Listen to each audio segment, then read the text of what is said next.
Hello, everybody. Welcome to Monday Madness. Another episode is here. We are getting into the Sweet 16. Next to me from the illustrious hills of Beverly Hills is Father Michael Sadev. That is where the brand new global headquarters are, where we've just got done with the U-Haul truck moving all the boxes from Cincinnati to Beverly Hills 90210. We're out of breath. Now I'm down here in sunny Stuart, Florida, in Southeast Florida, where I'm at St. Mary's Episcopal Church. And friends, we are just mere peasants compared to the 90210ers, but we are the people.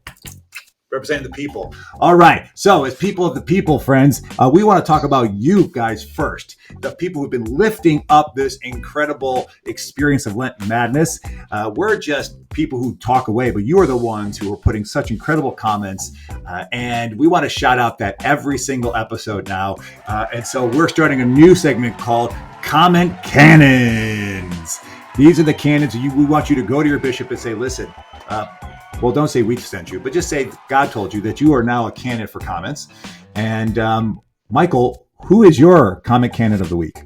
That's right. And I think you get new business cards if you win this illustrious award to be the canon of the comments. And for me, man, there was a lot of heart in those comments, and especially when we looked back at Katharina Zell versus Zenaida. I couldn't believe Jen, who posted her reasoning for why she voted for Zell. And she said, I was inclined to Zell when I read that she married a priest, when that would have been considered a sin. I was sold when I read that she said, to quote, I am convinced that if I agreed with our preachers and everything, I would be called the most pious and knowledgeable woman in Germany. But since I disagree, I am called an arrogant person. And then she finishes, we need those standing up for the right in these times as well. And I just love that, because that's what Lent Madness is all about. It's about us looking at these saints, the examples that they lived, and helping to inform our faith and witness today. So well done. You are my canon of the comments this week. Christian, what about yours? Well, I got Michael Shea. So Michael Shea, with that big old juicy matchup between Athanasius versus Irenaeus, he came in at 9:37 a.m. that morning. He was one of the early reporters. Said, my favorite for the Golden Halo is Lucy Yee. That is, if she can find her head. Other than that, I vote for Irenaeus because I'm 84, and well, what else is there to think about? So shout out to you, man, for a great dad joke at the beginning there, and then wrapping it up with, hey, man, I got time here. So we appreciate you giving your time and dropping awesome comments. Michael Shea, I look forward to your second comment coming this next week, because you are my canon commentary for the week. Well done to all. And as we look back at these comments, we're also looking back at all of the round of 32. And there's been some really surprising things that took place, but it's been one of the best rounds of 32 I think I can remember since I've been doing Lent Madness, which is forever now. Christian, what stuck out to you from the round of 32?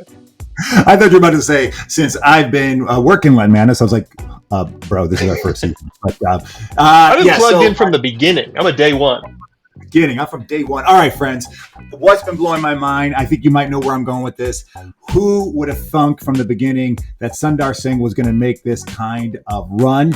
He got into the dance and he is not letting go. I am concerned for anyone who's up against Singh. I don't think he's stopping. He disappeared into bed, but he is back, baby. He is back, and I think he's coming for the halo. I'd be afraid for anyone who's facing him. How about you?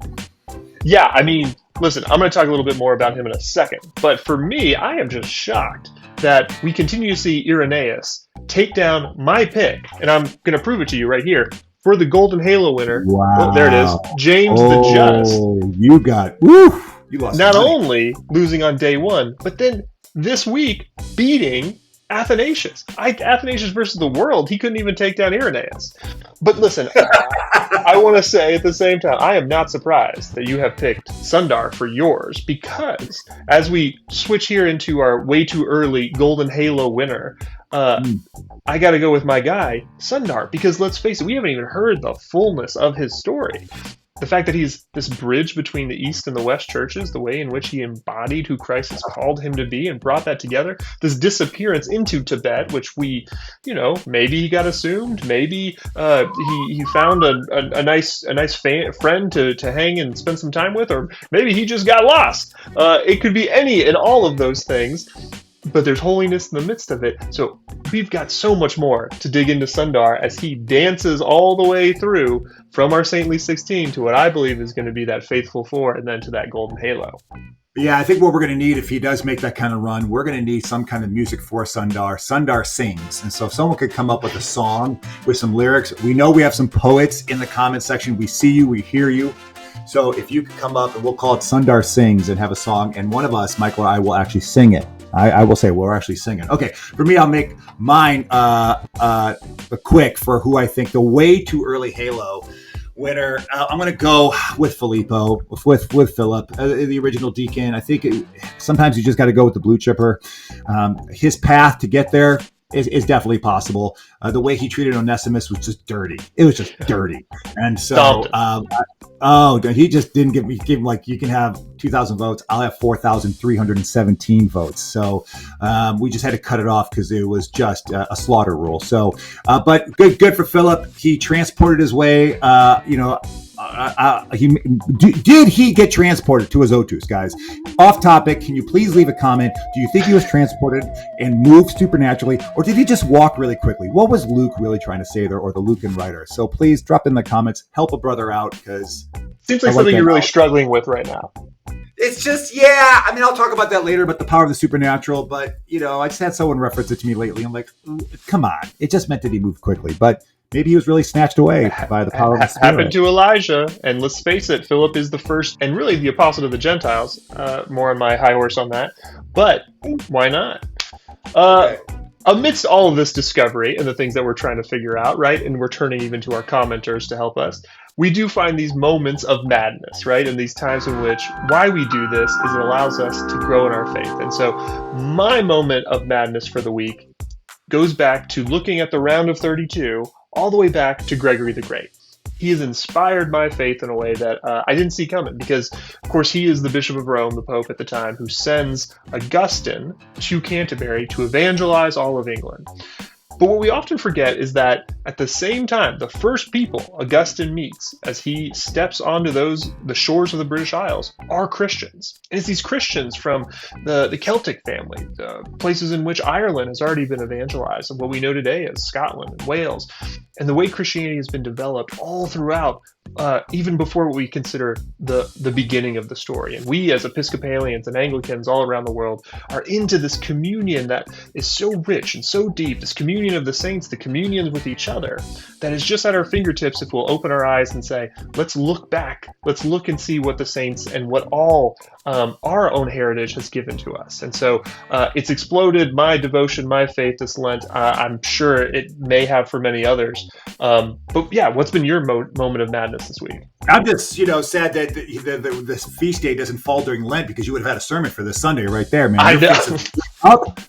Lit up. You were just like, there's a lot going on there with just energy and love. I want to say it's like you're pregnant, but we won't go there. But just got married, man. Give me some time. Give you some time. All right, friends.